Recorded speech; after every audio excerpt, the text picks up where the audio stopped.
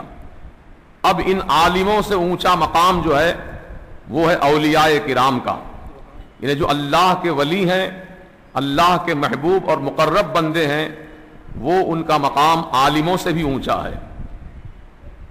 کون اللہ کے مقرب ہیں، کون اللہ کے ولی ہیں، اس کی تعریف کیا ہے مختصر طور پر سن لیجئے۔ اللہ کے پیارے حبیب صلی اللہ تبارک و تعالی علیہ وسلم کا ارشاد گرامی ہے کہ اولیاء جو اللہ سے قریب ہیں ان کی پہچان یہ ہوتی ہے کہ وہ نوافل میں کثرت اختیار کرتے ہیں، یعنی فرائض و واجبات و سنن ان کو ادا کرنے کے ساتھ ساتھ وہ نوافل میں کثرت اختیار کرتے ہیں، جیسے کہ فجر کی نماز فرض ہے، ظہر فرض ہے، عصر فرض ہے، مغرب فرض ہے، عشاء فرض ہے۔ یہ فرائض کو ادا کرنے کے ساتھ ساتھ نفل نمازیں بھی کثرت سے پڑھا کرتے ہیں۔ تو جب یہ نفل میں کثرت ہوتی ہے تو اللہ تعالیٰ اس کثرت اختیار کرنے والے بندے کو اپنے سے قریب کر لیتا ہے، اللہ تعالیٰ اس کو قریب کر لیتا ہے۔ جب اللہ سے بندہ قریب ہو جاتا ہے تو اللہ تبارک و تعالیٰ ارشاد فرماتا ہے فَأَحْبَبْتُهُ، میں اس بندے سے محبت کرتا ہوں جو بندہ مجھ سے قریب ہو جاتا ہے، اللہ محبت کرتا ہے اس سے۔ چنانچہ ایک حدیث پاک میں روایت موجود ہے، میرے آقا کا فرمان ہے کہ اللہ تعالیٰ جب کسی بندے سے محبت فرماتا ہے تو اپنے مقرب فرشتوں میں اعلان فرماتا ہے کہ اے میرے مقرب فرشتوں، میں فلاں بندے سے محبت کرتا ہوں، تم بھی اس سے محبت کرو۔ چنانچہ وہ فرشتے اپنے بعد والے فرشتوں میں اعلان سناتے ہیں۔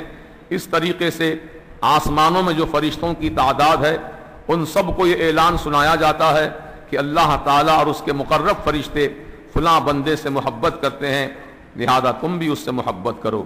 یہاں تک کہ زمین پر رہنے والی مخلوق، حتیٰ کہ چیونٹیاں جو بلوں میں رہتی ہیں اور مچھلیاں جو پانی میں تیرتی ہیں، ان کے بھی دل میں اللہ تعالیٰ اپنے محبوب ولی کی محبت ڈال دیتا ہے، یعنی چیونٹیاں بھی محبت کرتی ہیں اس ولی سے اور مچھلیاں بھی محبت کرتی ہیں اس ولی سے۔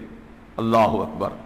پھر اس کے بعد فرمایا گیا کہ جب اللہ تعالیٰ جب کسی بندے سے محبت فرماتا ہے تو پھر اللہ تبارک و تعالیٰ کی قدرت اس بندے کے ساتھ ایسی شامل ہوتی ہے کہ اللہ تعالیٰ کی قدرت سے وہ بندہ دیکھتا بھی ہے، بولتا بھی ہے، سنتا بھی ہے، چلتا بھی ہے، پکڑتا بھی ہے۔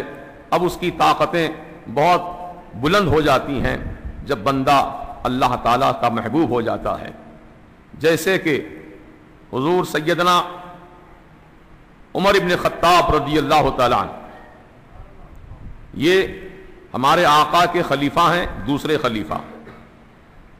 ایک مرتبہ یہ مدینہ شریف میں مسجد نبوی شریف میں جمعہ کا دن تھا، خطبہ ارشاد فرما رہے تھے منبر پر کہ دوران خطبہ آپ نے ارشاد فرمایا یا ساریتو الی الجبل، یا ساریتو الی الجبل، یا ساریتو الی الجبل۔ 3 مرتبہ آپ نے حضرت ساریہ کا نام لے کر پکارا، اے ساریہ پہاڑ کی طرف، اے ساریہ پہاڑ کی طرف، اے ساریہ پہاڑ کی طرف۔ صحابہ جو موجود تھے، جمعہ کی نماز کے لیے موجود تھے، وہ سن کر تعجب میں پڑ گئے کہ ساریہ تو یہاں مدینے میں موجود نہیں ہے، وہ تو جنگ لڑنے کے لیے نہاوند کے مقام پر گئے ہیں جو مدینے سے سینکڑوں میل کی دوری پر ہے، وہ وہاں پر فوج لے کر گئے ہیں، وہ جنگ لڑ رہے ہیں میدان جنگ میں، اور اس فوج کی کمانڈنگ، اس فوج کے سپہ سالار حضرت ساریہ ہیں، تو حضرت ساریہ تو وہاں میدان جنگ میں ہیں، حضرت عمر ابن خطاب ان کا نام یہاں کیوں لے رہے ہیں، یہاں کیوں پکار رہے ہیں؟ تو دیکھیے جب وہ فوج جنگ لڑ کر کے کامیاب واپس آئی مدینے میں تو صحابہ کرام نے اس فوج کے سپہ سالار حضرت ساریہ سے سوال کیا، اے ساریہ، جمعہ کا دن تھا، حضرت عمر ابن خطاب خطبہ پڑھ رہے تھے، دوران خطبہ تمہارا 3 مرتبہ نام پکارا، یا ساریۃ الی الجبل کہا، اے ساریہ پہاڑ کی طرف، معاملہ کیا ہے، یہ واقعہ کیا ہے، ذرا اس کی تفصیل سنائیے۔ تو حضرت ساریہ رضی اللہ تعالیٰ عنہ صحابی رسول ہیں، وہ کہتے ہیں کہ میں میدان جنگ میں تھا، گھمسان کی جنگ چل رہی تھی کہ ہم یہ سمجھے کہ کافر بھاگ گئے میدان سے، ہم یہ سمجھ کر خوش تھے کہ ہم اطمینان کے ساتھ اب واپس ہو جائیں گے، لیکن اچانک میرے کان میں حضرت عمر ابن خطاب کی آواز گونجی۔ نہ کوئی فون ہے، نہ کوئی وائرلیس سیٹ ہے، نہ اسپیکر ہے، نہ کوئی اور آلہ ہے، بس اپنی زبان سے فرما رہے ہیں، اے ساریہ پہاڑ کی طرف، اے ساریہ پہاڑ کی طرف۔ تو آپ کی آواز جو مدینے سے مقام نہاون تک پہنچی اور ان کے کانوں میں حضرت عمر ابن خطاب رضی اللہ عنہ کی آواز سنائی دی، تو اس کا کیا مطلب ہوا؟ اللہ تبارک و تعالی حضرت عمر ابن خطاب رضی اللہ عنہ سے محبت فرماتا ہے، تو جب اللہ ان سے محبت فرماتا ہے تو ان کی زبان اللہ تعالیٰ کی قدرت کا مظہر بن جاتی ہے، اور جب وہ بولتے ہیں تو اللہ جس کو سنانا چاہتا ہے وہ آواز سنا دیتا ہے۔ تو حضرت عمر نے پکارا اور انہوں نے اس آواز کو سن لیا۔ فرماتے ہیں تو اچھا ہوا کہ اچانک حضرت عمر رضی اللہ عنہ کی آواز میرے کان میں آئی، میں پہاڑ کی طرف پیچھے پلٹ کر دیکھا تو کیا دیکھتا ہوں کہ دشمنان اسلام کا لشکر پہاڑ کے پیچھے سے ہم پر آ کر حملہ کرنا چاہتا تھا۔ جب میں نے پہاڑ کی طرف رخ کیا تو فوراً میں نے ان پہ حملہ کر کے وہاں سے بھگا دیا اور ہم کامیاب ہو گئے۔ اگر ہم غفلت میں رہتے تو ہم پیچھے جاتے، مارے جاتے۔ حضرت عمر نے ہماری مدد فرمائی مقام نہاون میں، اور ہماری مدد ایسی کی کہ ہم کامیاب ہو گئے الحمدللہ۔ تب یہ بتاؤ مجھے کہ حضرت عمر ابن خطاب رضی اللہ عنہ کی آواز مدینے میں نکلی تھی، پہنچی کہاں؟ مقام نہاوند میں۔ یہ اللہ تعالیٰ کی محبت کا فیضان ہے۔ جب اللہ کسی بندے سے محبت کرتا ہے تو اس کی آواز کو اتنا پاورفل بنا دیتا ہے، اتنا طاقتور بنا دیتا ہے کہ جس کو سنانا چاہتے ہیں وہ آواز ان کو سنائی دیتی ہے۔ یہی ہے بات سمجھنے کی، اور قرآن سے بھی میں یہ بات ثابت کر سکتا ہوں کہ جب حضرت سلیمان علیہ السلام کا لشکر ایک جنگل سے گزر رہا تھا، ایک چیونٹیوں کا لشکر بھی جنگل سے جا رہا تھا، چیونٹیاں تھیں، اپنے بل میں سے نکل کر کہیں وہ غذا کی تلاش میں جا رہی تھی چیونٹیاں، تو چیونٹیوں کی جو ملکہ تھی اس نے اپنی تمام ساتھیوں سے کہا، اے چیونٹیوں جلدی جلدی اپنے اپنے بلوں میں داخل ہو جاؤ، کہیں ایسا نہ ہو کہ سلیمان علیہ السلام کا لشکر اپنے پیروں کے نیچے تم کو کھندل ڈالے، مل ڈالے، مسل ڈالے، کہیں تم ہلاک برباد ہو جاؤ گے، لہذا ان کا لشکر آنے سے پہلے پہلے تم اپنی بلوں میں داخل ہو جاؤ۔ چیونٹی نے اپنے ساتھیوں سے ایسا کہا تو سلیمان علیہ السلام اس وقت 3 میل کی دوری پر تھے۔ کتنی میل کی دوری پر؟ 3 میل کی دوری پر۔ جب آپ وہاں اتنی دور تھے، چیونٹی یہاں اپنے ساتھیوں سے کہہ رہی ہے کہ تم اپنے اپنے بلوں میں داخل ہو جاؤ، کہیں سلیمان علیہ السلام کا لشکر بے خبری میں تم کو کھندل نہ ڈالے، تو سلیمان علیہ السلام چیونٹی کی یہ بات سن کر مسکرا پڑے۔ فتبسم ضاحکا، قرآن کریم کی آیت ہے، آپ مسکرا پڑے، ہنس پڑے، کہہ رہے چیونٹی کو اپنی جان کی کتنی پرواہ ہے کہ اپنے ساتھیوں سے کہہ رہی ہے کہ سلیمان علیہ السلام کا لشکر کہیں کچل نہ ڈالے ہم کو، جلدی جلدی بلوں میں داخل ہو جاؤ۔ تو یہ گفتگو سن کر سلیمان علیہ السلام مسکرا پڑے۔ تو چیونٹی جو بات کر رہی ہے، غور کیجئے، آپ چیونٹی کو اپنے ہتھیلی میں لے لیجئے، کوئی بھی چیونٹی ہو ہتھیلی میں لیجئے، کان کے قریب رکھ لیجئے، سنیے غور سے، کیا اس کے چلنے کی آواز آپ سن سکتے ہیں؟ کیا اس کے آواز کو آپ سن سکتے ہیں؟ ہمارے لیے یہ ممکن نہیں ہے، کیونکہ ہمارے کان اتنے طاقتور نہیں ہیں کہ ہم چیونٹی کی آواز سن لیں، کان کے قریب رکھ کر بھی نہیں سن سکتے۔ لیکن اللہ تبارک و تعالی جس کو چاہتا ہے، جس کو پسند فرماتا ہے، جس سے محبت فرماتا ہے، ان کے کان میں اتنا پاور عطا فرماتا ہے کہ وہ 3 میل کی دوری پر چیونٹی بات کر رہی ہے تو وہ بات کو سلیمان علیہ السلام سن رہے ہیں۔ یہ بات تو نبی کی شان معلوم ہوئی یہ تو نبی کی شان ہے کہ چونٹی کی آواز آپ نے 3 میل کی دوری پر سن لی، لیکن اس سے بھی زیادہ تعجب والی بات یہ ہے کہ سلیمان علیہ السلام کا لشکر 3 میل کی دوری پر تھا، اس لشکر کے چلنے کی آواز چونٹی نے یہاں سن لی. ہاں، لشکر کی آواز اتنی دور سے یہاں چونٹی نے سن لیا، تو بتاؤ چونٹی کے کان کو اللہ نے اتنا طاقتور بنا دیا تھا اس وقت کہ وہ چونٹی نے وہ ان کے چلنے کی آواز کو سن لیا یہاں پر. تو اللہ تبارک و تعالیٰ کی قدرت ہے. بولو اللہ کی قدرت ہے، وہ جس کو جیسا چاہتا ہے عطا فرماتا ہے. ہم کو اعتراض کرنے کا حق نہیں ہے یہ کیسے ہو سکتا ہے. اللہ چاہے تو سب ہو سکتا ہے، اور اللہ نہ چاہے تو کچھ نہیں ہو سکتا ہے. بولیے نا، اللہ چاہے تو سب ہو سکتا ہے، اللہ نہ چاہے تو کچھ نہیں ہو سکتا ہے. اسی لیے اللہ تعالیٰ کا فرمان ہے قرآن مجید میں، ان اللہ علی کل شیء قدیر.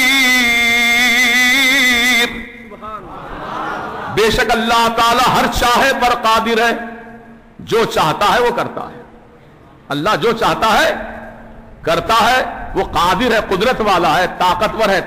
اس کے لیے کوئی کام بھی مشکل نہیں ہے. اللہ کے لیے کوئی کام بھی مشکل نہیں ہے. اللہ تبارک و تعالی اپنے ولیوں سے جب محبت فرماتا ہے تو ان کی آواز میں اتنا پاور دیتا ہے کہ وہ سینکڑوں میل کی دوری پر رہنے والے صحابی حضرت ساریہ رضی اللہ عنہ کو آواز، حضرت عمر اپنی آواز وہاں تک پہنچا رہے ہیں. اچھا، یہ بات آواز کی ہی نہیں ہے بلکہ نگاہوں کا بھی یہ عالم ہے.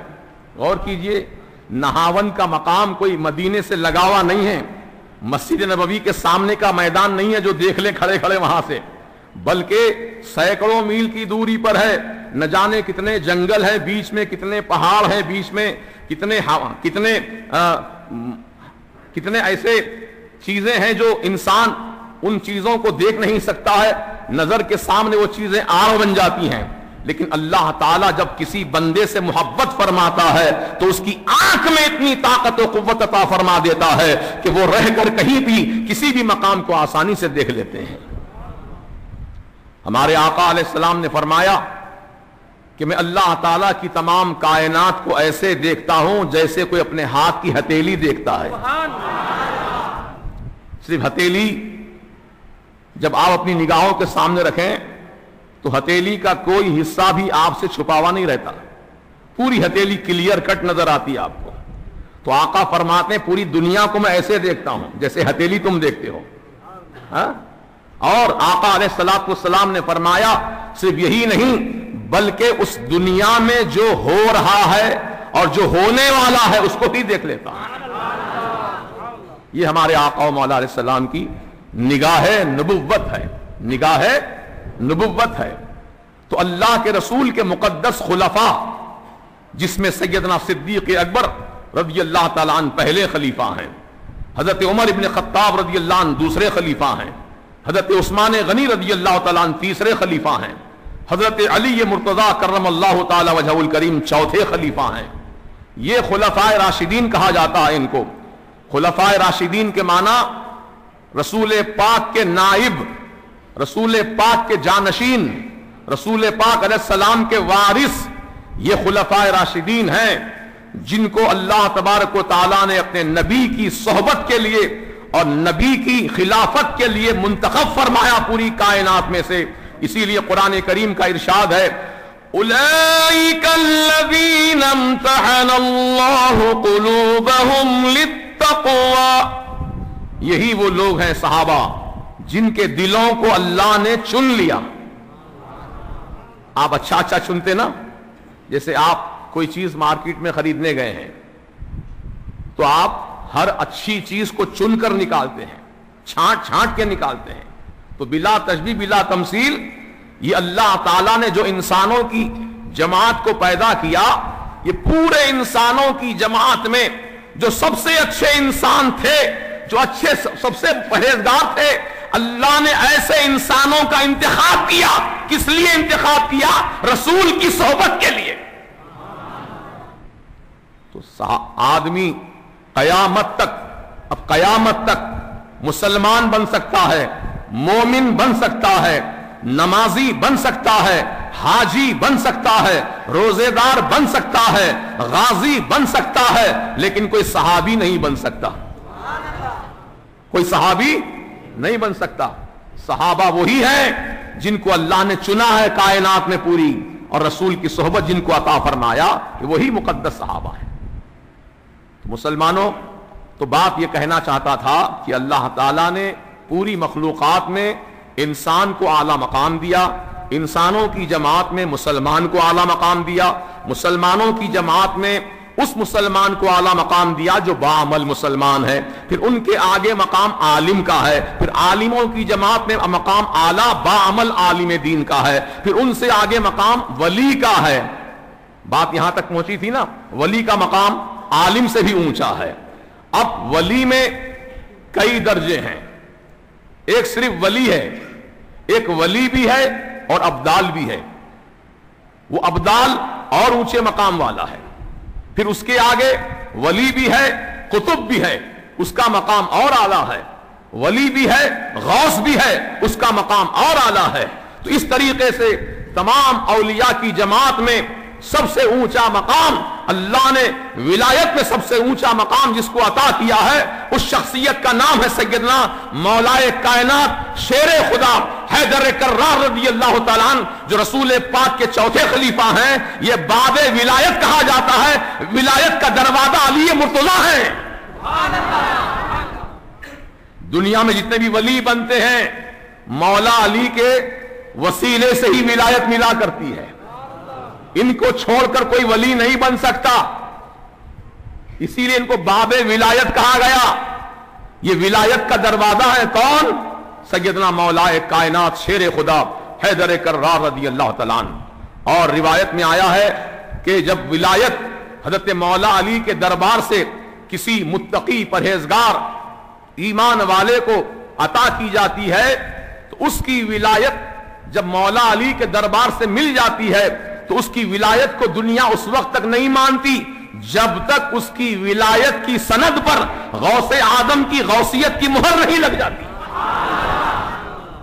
سرکار غوث اعظم کی مہر، غوثیت کی مہر لگ جاتی ہے اس سند پر، تو دنیا اس کو ولی ولی کہہ کے پکارتی ہے، جب تک کوئی ولی نہیں مانتا ہے۔ یہ تمام معاملات ہیں جو اللہ تبارک و تعالیٰ نے اپنے بندوں میں رکھے ہیں۔ لہذا مسلمانوں، ابن اولیاء سے اعلیٰ مقام کس کا ہے؟ تو کہا گیا ان سے اعلیٰ مقام تابعین کا ہے۔ کس کا مقام ہے؟ تابعین کا مقام ہے۔ تابعین کون ہے؟ تابعین ان کو کہتے ہیں جو صحابہ کا زمانہ پائے، جو صحابہ کی صحبت میں رہے، ان کا مقام اولیاء کرام سے بھی اونچا ہے۔ پھر ان سے آگے مقام جو ہے وہ ہے صحابہ کرام کا۔ یہ صحابہ کرام کون ہیں؟ یہ صحابہ کرام وہ مقدس اشخاص ہیں جو رسول پاک علیہ السلام کو حالت ایمان میں دیکھے ہوں یا حضور کی صحبت میں رہے ہوں اور حالت ایمان ہی سے دنیا سے گزرے ہوں۔ ایمان شرط ہے صحابی بننے کے لیے، کہ ابو جہل بھی حضور کو دیکھا لیکن صحابی نہیں بن سکا، ابو لہب بھی دیکھا لیکن صحابی نہیں کہلایا، عتبہ شیبہ بھی رسول کو دیکھے ہمارے صحبت میں رہے، بیٹھے اٹھے، لیکن صحابی نہیں بن سکے۔ کیوں؟ اس لیے کہ ان کے پاس ایمان نہیں تھا۔ اور صدیق اکبر کے پاس ایمان، حضرت عمر فاروق کے پاس ایمان، حضرت عثمان غنی کے پاس ایمان، حضرت مولا علی کے پاس ایمان، حضرت طلحہ کے پاس ایمان، حضرت عبداللہ ابن زبیر کے پاس ایمان، حضرت سعد ابن ابی وقاص کے پاس ایمان۔ تو جو ایمان والے تھے وہی صحابہ کہلائے، اور وہ ایمان کے ساتھ دنیا سے رخصت ہوئے ہوں وہی صحابہ کرام کہلائے۔ اگر خدا نہ خواستہ کوئی صحابی تو بن گیا لیکن ایمان لایا اللہ پر، اللہ کے رسول پر، لیکن مرنے سے پہلے پھر کوئی دوسرا راستہ چلا گیا تو وہ بھی صحابی نہیں کہلایا۔ جیسا کہ ایک واقعہ ہے کہ حضور نے کچھ صحابہ کی جماعت کو قرآن کی وحی لکھنے کے لیے مقرر کیا تھا۔ ان کو کہتے ہیں کاتبین، کاتبان وحی، وحی لکھنے والے صحابہ۔ جب وحی لے کر آتے تھے جبریل علیہ السلام تو میرے آقا پڑھ کر سناتے تھے صحابہ کو اور کہتے تھے کہ دیکھو یہ اللہ کی وحی آئی ہے، اس کو لکھ لو۔ تو اس صحابہ کی جماعت میں ایک شخص، اس کے دل میں شیطانی وسوسہ آ گیا، اس نے دل میں سوچا کہ یہ کلام جو لکھاتے ہیں رسول اپنی کہتے ہیں یہ خدا کا کلام ہے، یہ اللہ کا کلام ہے لکھو، تو وہ اپنے دل میں یہ سوچتا تھا یہ خدا کا کلام نہیں ہے بلکہ محمد اپنی طرف سے کلام بنا کر پیش کرتے ہیں، معاذ اللہ۔ تو خدا کے کلام کا انکار کیا، ایمان لانے کے بعد انکار کیا تو کیا ہو گیا؟ مرتد ہو گیا۔ کون کیا ہوا؟ وہ مرتد ہو گیا، اسلام سے نکل گیا۔ اب تک وہ صحابی تھا، جب تک یہ عقیدہ نہیں تھا اس کا، جب تک وہ صحابی تھا، جب خدا کے کلام سے اس کا عقیدہ اٹھ گیا تو مسلمان بھی باقی نہیں رہا، وہ صحابی بھی نہیں رہا۔ تو صحابی کہلاتے وہی ہیں جو ایمان کی حالت میں رسول پاک کی صحبت پائے ہوں، زمانہ پائے ہوں، حضور کو دیکھے ہوں اور اس دنیا سے ایمان لے کر رخصت ہوئے ہوں، وہی صحابہ کہلاتے ہیں۔ تو قیامت تک صحابہ کا درجہ انبیاء کرام کے بعد یعنی نبیوں کے بعد صحابہ کا مقام ہے۔ پھر صحابہ کی جماعت میں خلفائے راشدین کا مقام سب سے اعلیٰ ہے۔ یہ چار خلفاء جس کی تفصیل آپ سن چکے ہیں، یہ چار خلفاء صحابہ کرام کی جماعت میں اعلیٰ مقام رکھتے ہیں۔ تو ہر صحابی اعلیٰ ہے لیکن ان سب میں اعلیٰ جو ہے وہ خلفاء راشدین ہیں۔ پھر چاروں خلفاء میں افضلیت سیدنا ابو بکر صدیق رضی اللہ تعالیٰ عنہ کو حاصل ہے، اسی لیے ہر خطیب منبر رسول پر جمعہ کے دن کھڑے ہو کر خطبہ یہی پڑھتا ہے، افضل البشری بعد الانبیاء بالتحقیق امام المتقین امیر المؤمنین سیدنا ابی بکر صدیق رضی اللہ تعالیٰ عنہ، نبیوں کے بعد اگر کوئی افضل انسان ہے، نبیوں کے بعد اگر کوئی افضل انسان ہے وہ امام المتقین ہے، وہ امام الصادقین ہے، سیدنا ابو بکر صدیق رضی اللہ عنہ کی ذات بابرکت ہے۔ تو عزیزان محترم، تو اللہ تبارک و تعالیٰ کی طرف سے یہ درجات دیے گئے ہیں، تو جس کو جو درجہ اللہ نے عطا کیا وہ درجات کو ماننا، تسلیم کرنا ہر مسلمان کے لیے لازم اور ضروری ہے۔ اگر ہم سب کو ایک جیسا سمجھتے ہوں تو ہماری اپنی غلطی ہوگی، بہت بڑی بھول ہوگی۔ اللہ تبارک و تعالیٰ نے ان کو افضلیت اور مقام بلند عطا فرمایا ہے، لہذا ہم صحابہ کرام کو اللہ کی مخلوقات میں اونچا مانے، پھر صحابہ کی جماعت میں خلفاء راشدین کو اونچا مانے، پھر خلفاء کی جماعت میں سیدنا صدیق اکبر رضی اللہ عنہ کو سب سے اونچا مانے، پھر ان کے بعد کا درجہ حضرت عمر فاروق رضی اللہ عنہ کا ہے، پھر ان کے بعد کا درجہ حضرت عثمان غنی رضی اللہ عنہ کا ہے، پھر ان کے بعد کا درجہ سیدنا مولائے کائنات شیر خدا حیدر کرار رضی اللہ عنہ کا ہے۔ اب دیکھیے سرکار نے مسجد نبوی شریف کی بنیاد رکھی۔ مدینہ شریف میں جو آج سرکار کی مسجد کہلاتی ہے مسجد نبوی شریف، جب اس مسجد کو آقا نے بنانا چاہا تو سب سے پہلے آقا نے اس مسجد کی بنیاد میں اپنی طرف سے پتھر رکھا، پھر سیدنا صدیق اکبر کو بلایا، فرمایا ابو بکر تم پتھر رکھو، دوسرا پتھر سیدنا صدیق اکبر سے رکھوایا، تیسرا پتھر سیدنا عمر ابن خطاب رضی اللہ عنہ سے رکھوایا، چوتھا پتھر سیدنا عثمان غنی رضی اللہ عنہ سے رکھوایا، اور پانچواں پتھر حضرت مولا علی سرکار سے رکھوایا۔ تو ترتیب رکھوانے کی بھی دیکھیے سرکار نے کس طرح ترتیب بار جو ہے پتھر رکھوائے، سنگ بنیاد رکھوائی آپ نے مسجد نبوی کی۔ سب سے پہلے حضور نے رکھا، پھر حضور کے بعد سیدنا صدیق اکبر نے رکھا۔ تو حضور کے بعد اگر کوئی درجے میں ہے تو وہ سیدنا صدیق اکبر رضی اللہ عنہ کی ذات بابرکت ہے نا۔ یہی اہل سنت و جماعت کا، یہی احناف کا، حنفیوں کا عقیدہ ہے الحمدللہ۔ تو ہم اسی عقیدے پر قائم ہیں۔ اللہ تبارک و تعالیٰ نے جن کو جو عظمت و بزرگی عطا کی ہے وہ ساری عظمتیں ہم مانتے ہیں، تسلیم کرتے ہیں دل و جان سے، اور اسی پر ہم یقین کرتے ہیں الحمدللہ ثم الحمدللہ۔ تو عزیزان محترم، حضور پاک علیہ السلام کی حدیث پاک سن لیجئے۔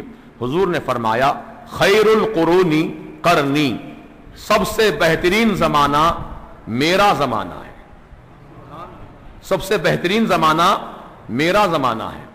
عربی زبان میں زمانے کو قرن کہتے ہیں، قرن، قاف رے نون، اور حضور نے فرمایا قرنی، تو قرنی میں 4 حروف ہو گئے، قاف رے نون یا، قرنی۔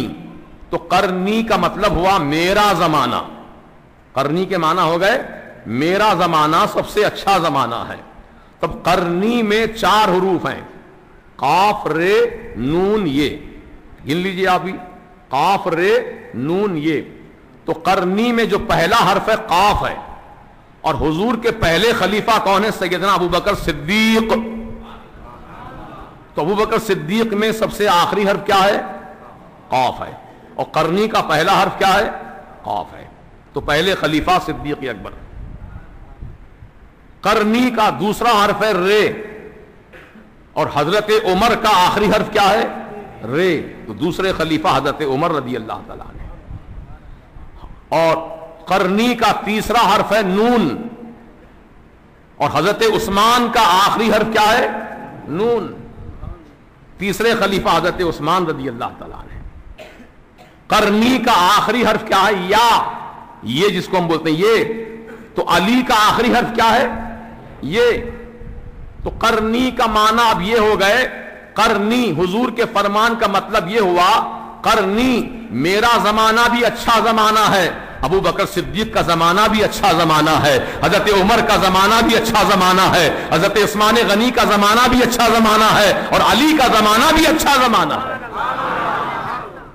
تو یہ حضور کی حدیث پاک کی شرح آپ کے سامنے بیان کی گئی تاکہ یہ معلوم ہو جائے کہ چاروں خلفاء کی ترتیب جو اہل سنت و جماعت کے ہاں ہے، یہی ترتیب بالکل حق پر ہے اور یہی صحیح ہے، اور اسی پر ہم سب کا ایمان اور ایقان ہے. اور اللہ کے پیارے حبیب صلی اللہ تبارک و تعالی علیہ وسلم نے فرمایا، اصحابی کالنجوم، میرے صحابہ ستاروں کے مانند ہیں. اصحابی کالنجوم، میرے صحابہ ستاروں کی طرح ہیں. بِأَيِّهِمْ اقتدیتم اہتدیتم، میرے صحابہ کی جماعت میں سے کتنے صحابہ تھے؟ کہتے ہیں 1,24,000 صحابہ تھے. کتنے تھے؟ 1,24,000 صحابہ. اب یہ تعداد اتنی ہی کیوں رکھی گئی؟ تو علماء کرام فرماتے ہیں کیونکہ دنیا میں اللہ تعالیٰ جو نبیوں کو بھیجا ان کی تعداد بھی 1,24,000 تھی. تو جتنے نبی دنیا میں آئے 1,24,000، اسی تعداد کے مطابق اللہ نے رسول کے صحابہ کی تعداد رکھی. تو حضور پاک علیہ السلام کے صحابہ جن کی تعداد 1,24,000 ہے، سبحان اللہ، وہ صحابہ کرام رضوان اللہ علیہم اجمعین کی جماعت میں سے کسی ایک صحابی کی بھی ہم اقتداء کر لیتے ہیں، ان کی پیروی کر لیتے ہیں، ان کے نقش قدم پر چلتے ہیں، تو گویا اللہ کے رسول نے فرمایا تم نے ہدایت کو پا لیا. ہدایت کو پا لیا تم نے، کیونکہ میرے صحابہ کا کام غلط نہیں ہو سکتا، کیونکہ صحابہ میرے تربیت یافتہ ہیں، میں نے ان کو سنوارا ہے، میں نے ان کو بنایا ہے، میں نے ان کو علم سے نوازا ہے، میں نے اپنی صحبت سے مالا مال کیا ہے. میرے صحابہ کا ہر کردار جو ہے وہ قرآن کی ترجمانی ہوا کرتا ہے. میرے صحابہ کا ہر عمل جو ہے میری سنت کے مطابق ہوا کرتا ہے. ایسا نہیں ہو سکتا کہ میرے صحابہ کوئی غلط کام کر بیٹھیں تو وہ تمہارے لیے ہدایت کا ذریعہ ہو. نہیں، میرے صحابہ بہت ہی ہدایت یافتہ ہیں. تو میرے صحابہ کی جماعت میں سے کسی ایک صحابی کی پیروی کر لو گے تو ہدایت والے بن جاؤ گے. تو صحابہ کا عمل تمام دنیا کے مسلمانوں کے لیے معیار ہدایت ہے. بولیے کیا ہے؟ معیار ہدایت. کوئی بھی مسلمان کسی بھی صحابی کے عمل پر عمل پیرا ہو سکتا ہے، اور جو عمل کر لے گا ان کے عمل کے مطابق وہی تو ہدایت پر ہے. اور قرآن کریم میں اللہ تعالیٰ نے رسول کے صحابہ کی یہ شان کو بیان فرمایا، فَإِنْ آمَنُوا بِمِثْلِ مَا آمَنْتُمْ بِهِ فَقَدِ اهْتَدَوْا. فَإِنْ آمَنُوا، اگر تم ایمان لاؤ، بِمِثْلِ ان کی طرح، مَا آمَنْتُمْ بِهِ جو صحابہ ایمان لائے، صحابہ کے ایمان کی طرح اگر تم بھی اپنا ایمان رکھتے ہو، فَقَدِ اهْتَدَوْا تو تحقیق تم ہدایت والے ہو گئے. یہ اللہ نے صحابہ کی تعریف قرآن کریم میں فرمایا ہے کہ ان جیسا عقیدہ، ان جیسا ایمان ان جیسا تقوی، ان جیسی پرہیزگاری، ان جیسا عمل جو بھی اختیار کرے گا مسلمان وہ ہدایت والا ہو جائے گا۔ تو آج ہم کو سخت ضرورت ہے اسی بات کی کہ ہم صحابہ کرام رضوان اللہ علیہم اجمعین کے طریقہ پاک پر عمل پیرا ہوں اور ان کی زندگی کو اپنے لیے مشعل راہ بنائیں، ان کے طریقے کو اپنے لیے آئیڈیل بنائیں اور ان کے مطابق اپنا عقیدہ بھی رکھیں اور ان کے مطابق عمل بھی کریں، تو انشاءاللہ ہم ہدایت والے ہو جائیں گے۔ کتنی پیاری بات ہے، غور کیجئے۔ اللہ تبارک و تعالی ہم سب کو توفیق رفیق عطا کرے کہ ہم صحابہ کرام کا جیسا ایمان اور عقیدہ تھا ویسا ہی ہمارا ایمان اور عقیدہ ہو، اور ان کا جیسا عمل تھا ہم بھی کوشش کریں کہ ان کے عمل کو اپنائیں اور ان کی طرح زندگی گزاریں۔ صحابہ کرام کا عمل کیا تھا، اللہ سے کیسے ڈرتے تھے صحابہ؟ آؤ ایک مثال آپ کے سامنے دیتا ہوں۔ یہ اب رمضان کا موسم چل رہا ہے، ابھی آخری ایام رمضان کے گزر رہے ہیں، اب چند دنوں کے بعد عید کا دن آئے گا۔ سب لوگ ابھی سے پورا مہینہ خریداری میں لگے ہیں، بازار کھچا کھچ بھرے ہیں خریداروں سے، کوئی کچھ خرید رہا ہے، کوئی کچھ خرید رہا، عید کی تیاری میں لگے ہیں، اچھے اچھے کپڑے بنائے جا رہے ہیں، عمدہ عمدہ لباس سلوائے جا رہے ہیں، اچھا اچھا عطر خریدا جا رہا ہے، کھانے پینے کا سامان جمع کیا جا رہا، عید کے دن یہ کھائیں گے، عید کے دن یہ پیئیں گے، عید کے دن یہ پہنیں گے، عید کے دن گھر کو سجائیں گے، عید کے دن ایسا کریں گے، عید کے دن ویسا کریں گے۔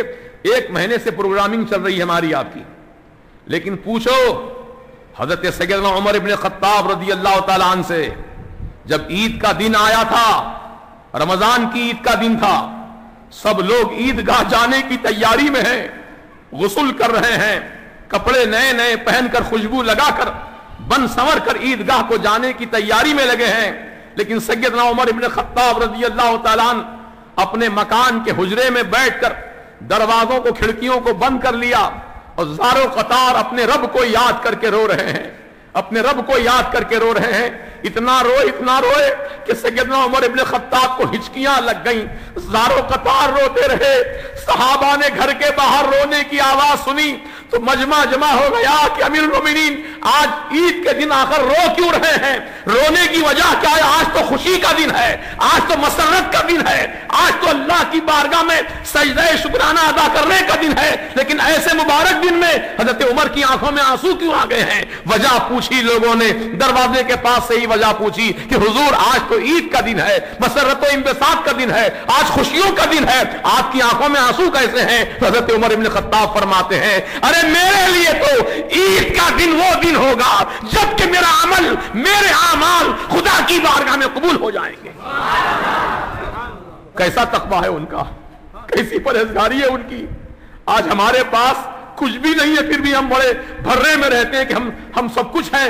خدا کی قسم یہ ہمارا یہ سوچنا کس انداز کا سوچنا ہے، اور صحابہ کا سوچنا کس انداز کا سوچنا تھا کہ میرے اعمال جب خدا کی بارگاہ میں مقبول ہو جائیں گے تو وہ دن میرے لیے عید کا دن ہوگا۔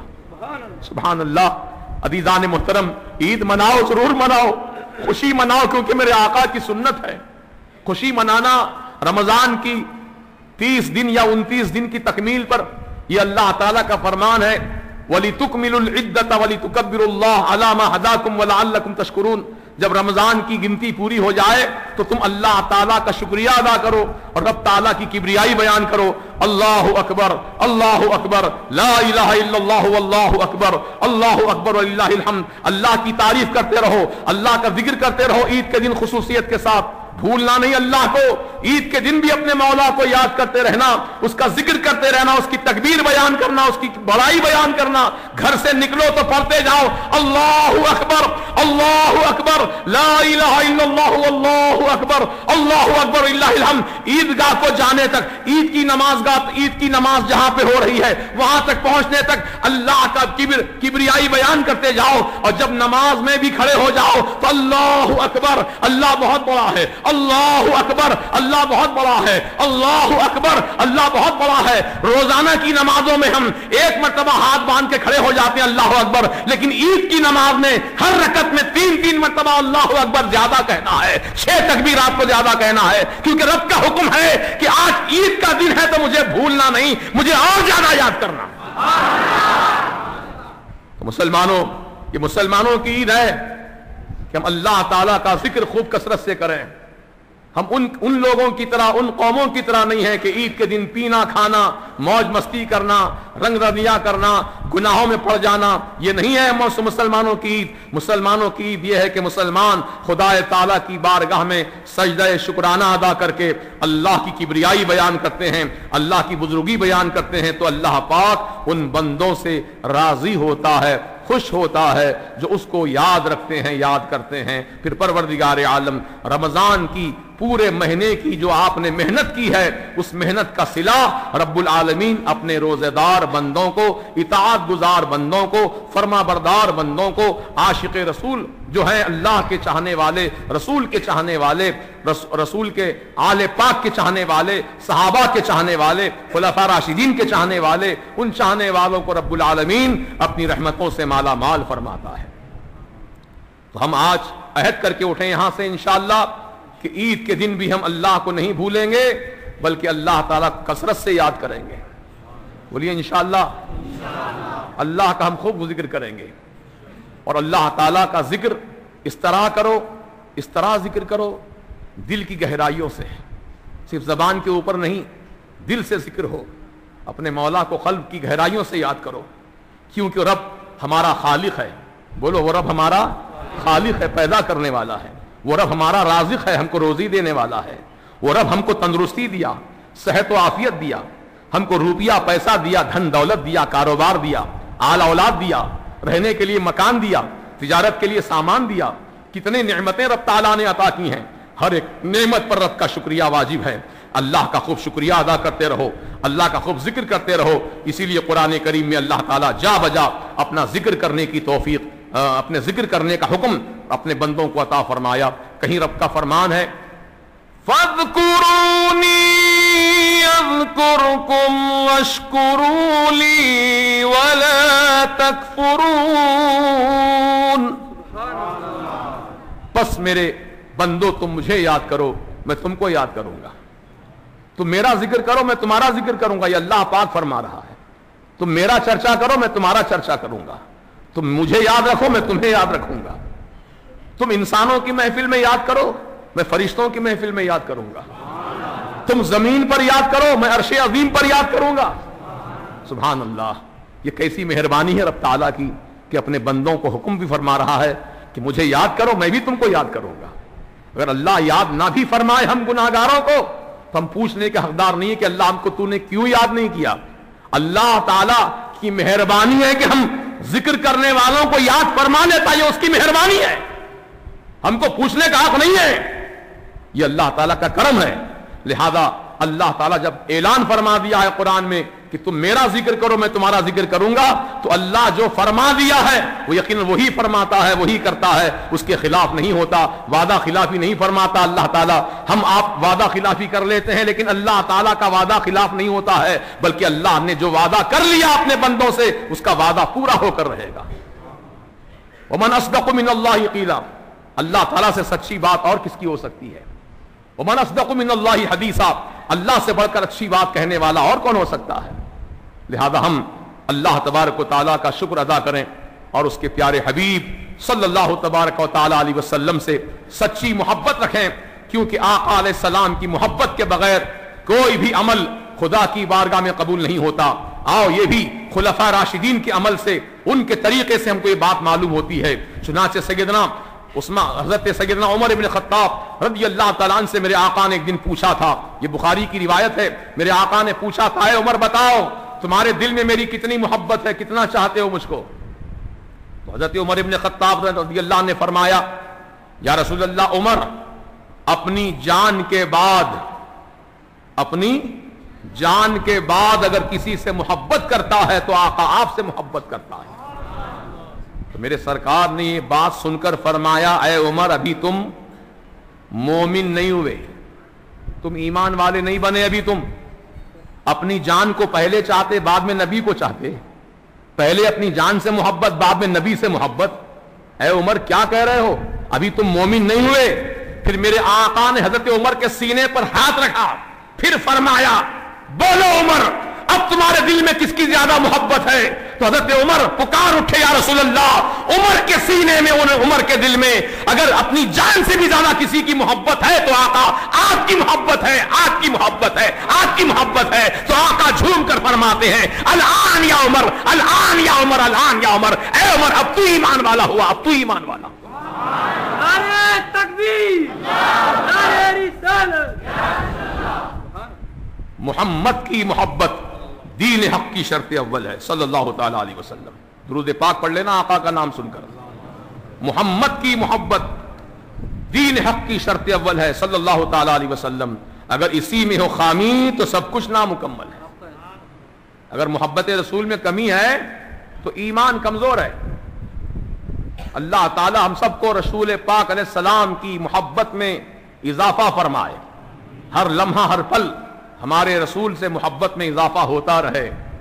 بقول میرے اعلی حضرت عظیم البرکت مجدد دین و ملت امام عشق محبت، امام عشق و محبت امام احمد رضا فاضل عجم و عرب رسول کے ایسے سچے چاہنے والے تھے، فرماتے ہیں جان و دل ہوش و خرد سب تو مدینے پہنچے، جان دل ہوش خرد سب تو مدینے پہنچے، تم نہیں چلتے رضا سارا تو سامان گیا۔ پھر ایک جگہ فرماتے ہیں کہ مورا تن من دھن سب پھونک دیا۔ کہاں پھونکا؟ پھونکنے کے معنی ہے جلا دینا۔ میرا تن یعنی جسم، میرا من میرا دل، میرا دھن میری دولت، سب میں نے رسول کی محبت میں پھونک دیا، فنا کر دیا سب رسول کی محبت نے۔ مورا تن من دھن سب پھونک دیا، یہ جان بھی پیارے جلا جانا۔ یا رسول اللہ یہ جان بھی آپ کی محبت میں جل کر خاک ہو جائے، آپ کی محبت میں جل کر خاک ہو جائے تو میں سمجھوں گا کہ میں عشق میں کامیاب ہو گیا، محبت میں کامیاب ہو گیا۔ ایسا عشق ہونا چاہیے، 100 گز واروں 1 گز نہ پھاڑوں، یہ محبت نہیں ہے۔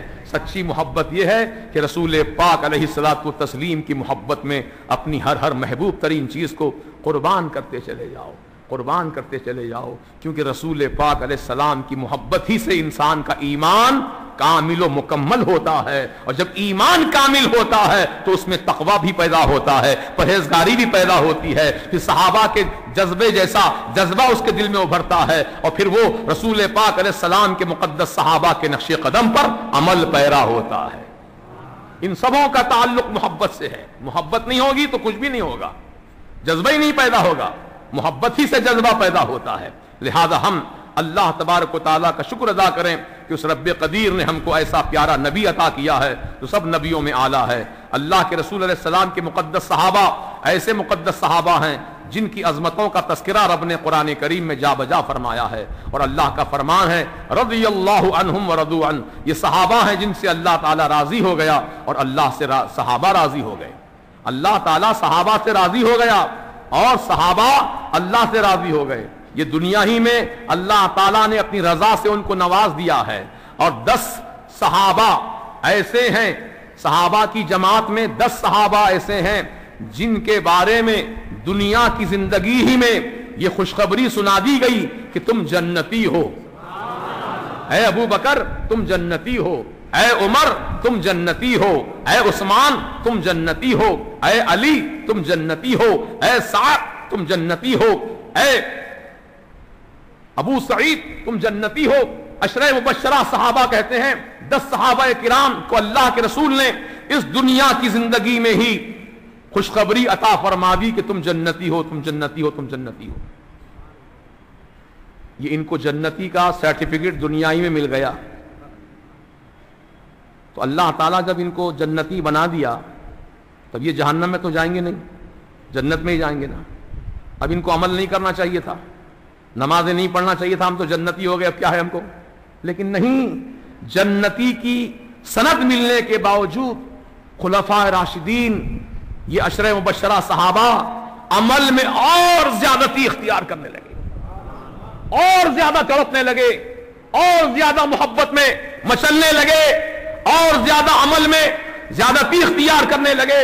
چنانچہ ایک مرتبہ کا واقعہ ہے، سیدنا ابو بکر صدیق رضی اللہ تعالیٰ عنہ ایک تنکا اٹھاتے ہیں زمین سے، تنکا اور اس کو اٹھا کر پکڑ لیتے ہیں ہاتھ میں اور روتے جاتے ہیں کہتے جاتے ہیں کاش میں لکڑی کا تنکا ہوتا تو کتنا اچھا ہوتا، یہ لکڑی کا تنکا میں ہوتا تو کتنا اچھا ہوتا، لکڑی کی کاڑی ہوتا تو میں کتنا اچھا ہوتا۔ تو سننے والے صحابہ پوچھے ہے ابو بکر صدیق آپ تو جنتی ہو، ایسی بات کیوں کرتے ہو کہ کاڑی ہوتا تو کیوں اچھا ہوتا، میں یہ تنکا ہوتا تو کتنا اچھا ہوتا؟ تو فرماتے ہیں کہ میں ڈرتا ہوں اللہ کے سامنے جانے سے، کیونکہ اللہ تعالیٰ اس کاڑی سے حساب نہیں لے گا لیکن ابو بکر سے حساب لے گا۔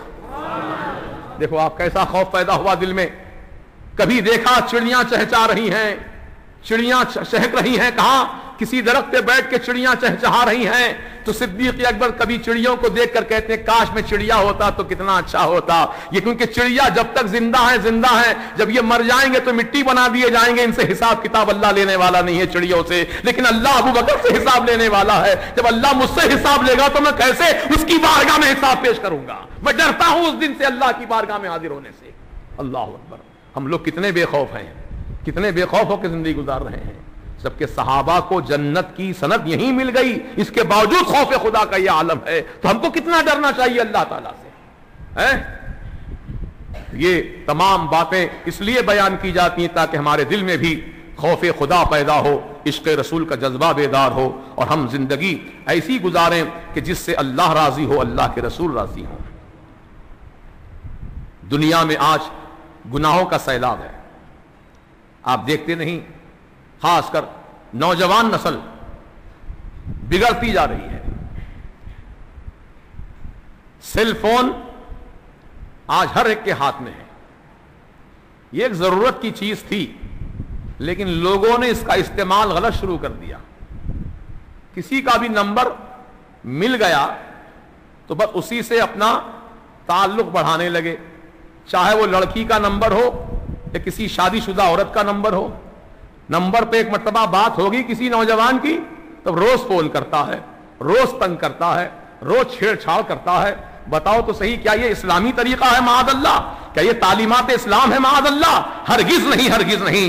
ارے اپنی ماں بہن کا خیال کر لینا۔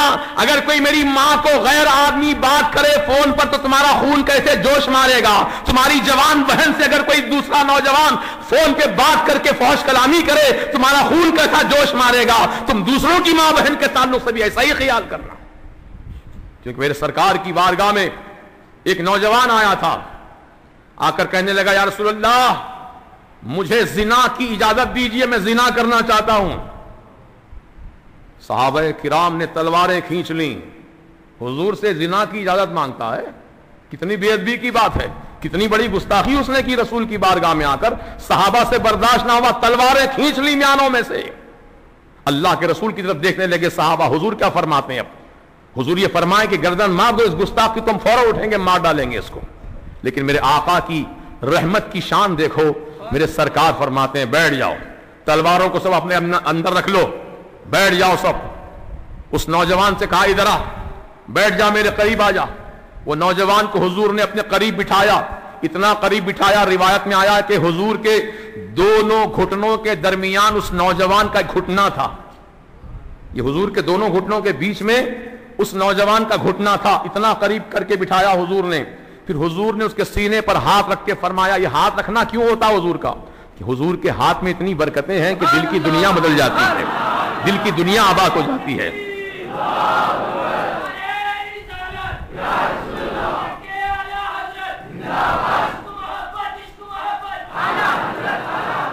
حضور نے اپنا ہاتھ رکھا، حضور نے اپنا ہاتھ رکھا، دل کی دنیا کی کیفیت بدل گئی۔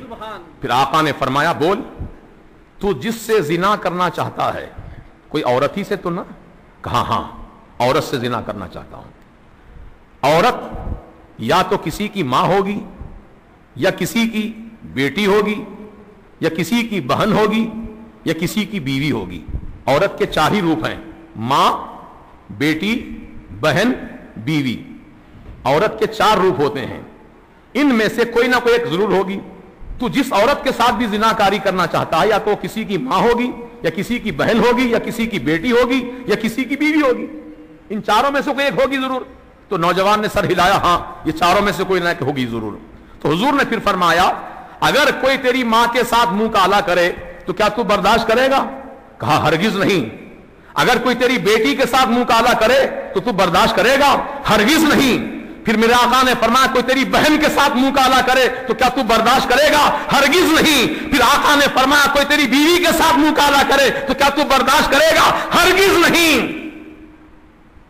بس دل کی دنیا بدل گئی، بات سمجھ میں آ گئی کہ میں جس سے بھی زنا کرنا چاہوں گا یہ یقیناً کسی نہ کسی کی بیوی بہن بیٹی ہوگی، تو میرے ساتھ اگر یہ معاملہ ہو جائے تو میں کیا کروں گا؟ پھر کھڑا ہو گیا، جوش میں کھڑا ہو کر کہنے لگا یا رسول اللہ، جب میں آپ کی بارگاہ میں آیا تھا تو زنا سے بڑھ کر مجھے اور زیادہ کوئی چیز پسند نہیں تھی، بس رات دن وہی خیال رہتا تھا مجھے زنا کا، زناکاری کرنا، عورتوں سے ملنا، ان سے ملاقات کرنا، ان کے ساتھ بیٹھنا، ان کے ساتھ سونا، بس یہی میرا رات دن تصور رہتا تھا۔ جب آیا تھا آپ کی بارگاہ میں تو زنا سے بڑھ کر مجھے پسند اور کوئی چیز نہیں تھی۔ جب آپ کی صحبت میں بیٹھ گیا، آپ کی صحبت کا رنگ ایسا ملا کہ سرکار اب میں جا رہا ہوں آپ کی بارگاہ سے تو میری نگاہ میں زناکاری سے بدترین گناہ پہ اور دوسرا نہیں ہے۔ تو حضور نے فرمایا دیکھ لیا تم نے، میری صحبت کا اثر دیکھا تم نے؟ صحابہ کو مخاطب کر کے فرمایا تم لوگ تلواریں کھینچ رہے تھے نا مارنے کے لیے، اگر تم لوگ مار دیتے اس نوجوان کو یہ جہنم میں چلا جاتا سیدھے، لیکن میں نے اپنی صحبت میں بٹھا کر اس کو جنتی بنا کے لوٹایا ہے۔ یہ رسول پاک علیہ السلام کی تعلیمات کا فیضان ہے، یہ میرے آقا کی صحبت کا اثر ہے۔ مسلمانوں بس یہی تصور کرنا، دل سے گناہوں کا خیال نکال دینا، کوئی ہمارے گھر کی کسی خاتون کے ساتھ کوئی بدتمیزی کرے، جس طرح ہم برداشت نہیں کر سکتے ہیں اسی طرح دوسروں کی ماں بہن کے تعلق سے بھی بدتمیزی ہم کو پسند نہیں آنی چاہیے، ان کا بھی ویسا ہی احترام کرو جیسے اپنے گھر کی عورتوں کا احترام کرتے ہو۔ نوجوانوں کا ماحول بگڑ گیا ہے، رات کے 3 بجے دیکھو چبوتروں پہ بیٹھے ہیں، ہاتھ میں سیل فون ہے، ہنسی مذاق چل رہا ہے۔ رات کے 3 بجے کس سے ڈیلنگ ہو رہی ہے؟ کون سا کاروبار ہو رہا ہے؟ کس سے ملاقات ہو رہی ہے فون پر؟ بتائیے۔ یہ سب ماحول کا بگاڑ ہے، بگاڑ۔ یہ نوجوان بچے، نوجوان بچیاں بھی اسی ڈگر پہ چلنے والی ہو گئی ہیں۔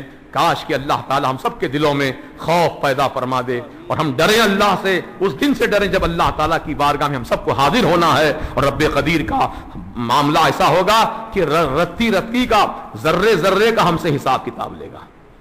وَمَن يَعْمَلْ مِثْقَالَ ذَرَّةٍ خَيْرًا يَرَهُ وَمَن يَعْمَلْ مِثْقَالَ ذَرَّةٍ شَرًّا يَرَهُ، جو ذرہ برابر بھی نیکی کا کام کرے گا اس دنیا میں، ذرہ برابر بھی، تو اللہ پاک وہ ذرہ برابر نیکی کا بھی اس کو ثواب عطا فرمائیں گا۔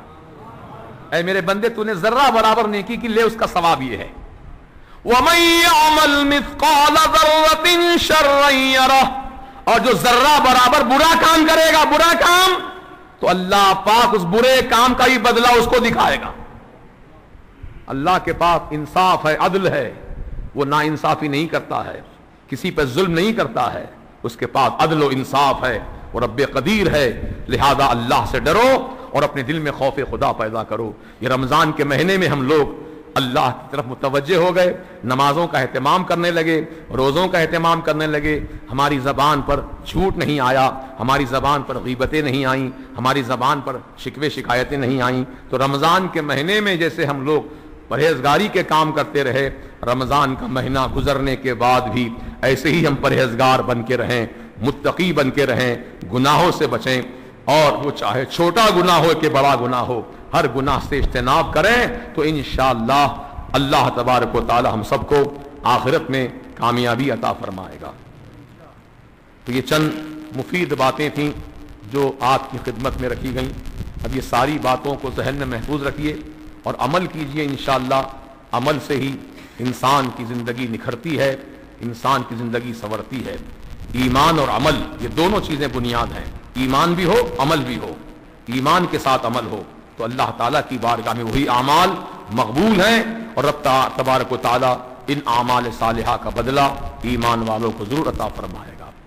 اور دوسری بات یہ ہے کہ شادی بیاہ کے موقع پر جو ناچ گانے کا اہتمام، گانے کا اہتمام، بینڈ باجے کا اہتمام جو لوگ کرتے ہیں، یہ سمجھتے ہیں کہ گھر کی شادی ہے، یہ کام اچھا ہے، ہماری واہ واہ ہوگی، لوگ تعریف کریں گے، ارے بڑے دھوم سے شادی کیا۔ لیکن شادی کیا ہے؟ سنت رسول ہے، شادی کیا ہے بولو؟ سنت رسول ہے. تو کیا میرے آقا علیہ السلام نے اور صحابہ کرام نے کبھی معاذ اللہ رب العالمین اپنی شادی بیاہ کے موقع پر کوئی ایسا کام کیا تھا جو خلاف شرع ہو، خلاف سنت ہو، خلاف احکام خدا ہو؟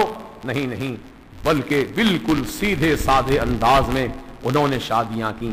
ماشاءاللہ مشیر آباد کا ماحول مجھے بہت اچھا لگا. جب نکاح ہوتا ہے، نکاح کی حد تک بات میں کر رہا ہوں کہ نکاح مسجد میں ہوتا ہے اور مسجد میں سارے مصلیان بیٹھتے ہیں، چاہے اس کو دعوت ہو یا نہ ہو، نکاح کی محفل ہے، بیٹھ جاتے ہیں. کیونکہ خطبہ نکاح سننا بھی عبادت ہے، خطبہ نکاح سننا بھی عبادت ہے. ثواب بھی تو ملے گا، خدا کا کلام پڑھا جا رہا ہے، حدیث رسول پڑھی جا رہی ہے خطبے میں، تو سننے والے کو بھی ثواب ملے گا. تو کم از کم بیٹھیں، ثواب مل گیا آپ کو. مبارکباد دی آپ نے، گلے مل کر مبارکباد دی دلہا کو کہ شادی مبارک ہو. یہ کام یہاں تک اچھا ہے.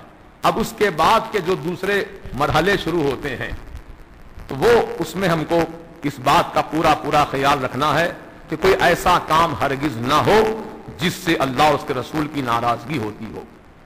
اب ویڈیوگرافی، فوٹوگرافی عام ہو گئی ہے. ہر نوجوان بچے کے سیل فون میں کیمرہ لگا ہوا ہے، جب طبیعت چاہتی ہے کسی نہ کسی کی فوٹو اتارتا ہی رہتا ہے.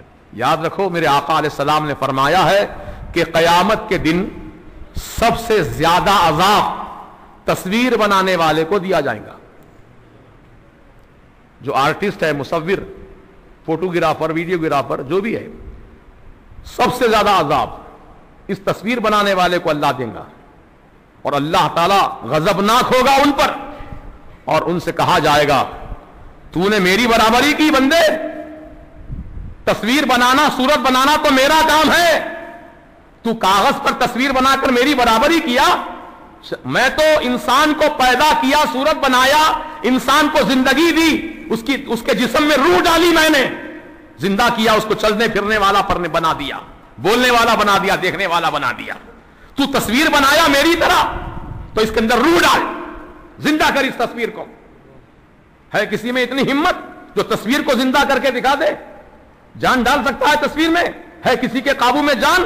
خود اپنی جان ہمارے اپنے قابو میں نہیں ہے تو دوسرے کی جان لاگے کہ ہم ڈالیں گے اس کے اندر، ہے نا؟ تو جب یہ کام ہم سے نہیں ہو سکتا ہے تو پھر یہ گناہ کا کام ہے، اللہ تعالیٰ کو غضب میں لانے والا کام ہے. لہذا مسلمانوں اپنے شادی بیاہ کو، اپنی تقاریب کو اسلام کے سانچے میں ڈھالو اور ایسا کوئی کام ہرگز نہ کرو جس سے خدا اور رسول کی ناراضگی ہوتی ہو. اللہ پاک ہر نوجوان کو توفیق رفیق عطا کرے. اور یہاں پر ماشاءاللہ نوجوانوں کی کثرت ہے اور مشیر آباد کے نوجوانوں میں ماشاءاللہ یہ جذبہ بھی میں دیکھتا آیا ہوں زمانے سے کہ بہت ہی ماشاءاللہ دین کی سمجھ حاصل کرنے کی طرف آپ لوگوں کے اندر موجود ہے. تبھی تو کل جاگنے کی رات گزری، پوری رات جاگتے رہے، خدا کی بندگی کرتے رہے، جلسوں میں شریک رہے، نعت رسول پڑھتے رہے، علماء کی تقریریں سنتے رہے، نوافل پڑھتے رہے، قرآن کی تلاوت کرتے رہے، تہجد پڑھے، کسی نے صلاۃ التسبیح پڑھی، کسی نے کچھ پڑھا، کسی نے کچھ پڑھا. لیکن پھر آج دوسری رات میں پھر جلسہ یہاں رکھا گیا تو ماشاءاللہ پھر مجمع بھرا ہوا نظر آ رہا ہے. تو یہ آپ کا اتنا بڑا جمع غفیر جامع مسجد مشیر آباد میں جمع ہو جانا، آج کے دوسرے دن یعنی شب قدر کی دوسری رات میں جمع ہونا، اس بات کی دلیل ہے کہ آپ سب کے سینوں میں یہ طرف موجود ہے کہ دین کا علم ہم زیادہ سے زیادہ حاصل کر کے اپنی زندگیوں کو سنواریں اور کامیاب بنائیں انشاءاللہ. یہ جذبہ اللہ سلامت رکھے. اور میں تمام نوجوانوں کو یہی میں مشورہ دیتا ہوں اور اپیل کرتا ہوں، درخواست کرتا ہوں کہ آپ ہم سب عقیدہ اہل سنت و جماعت کی بنیاد پر ایک ہیں اور ہم سب کو ایک ہی بن کر رہنا ہے. اور اللہ تبارک و تعالیٰ کی جو دین کی رسی ہے، وَاعْتَصِمُوا بِحَبْلِ اللَّهِ جَمِيعًا، اللہ پاک فرماتا ہے اللہ کی رسی کو تم مضبوطی سے پکڑے رہو. اللہ کی رسی کیا ہے؟ کیا اللہ تعالیٰ آسمان سے کوئی رسی لٹکایا ہے؟ نہیں، رسی سے مراد اللہ کا دین ہے. اور ایک تفسیر یہ ہے اللہ کی رسی سے مراد حضور کی ذات پاک ہے. تو تم گویا دین اسلام پر ثابت قدم رہتے ہوئے رسول پاک سے اپنی نسبت کو مضبوط کر لو اور اتحاد اپنی صفوں میں باقی رکھو، اتفاق باقی رکھو اور گناہوں سے اجتناب کرو. سب نیک بن جاؤ، ایک بن جاؤ، اللہ تبارک و تعالیٰ کے دین پر قائم ہو جاؤ. پھر دیکھو رب العالمین کیسی زندگیوں میں تمہاری بہار لاتا ہے، تمہارے کاروبار میں کیسی ترقی ہوتی ہے،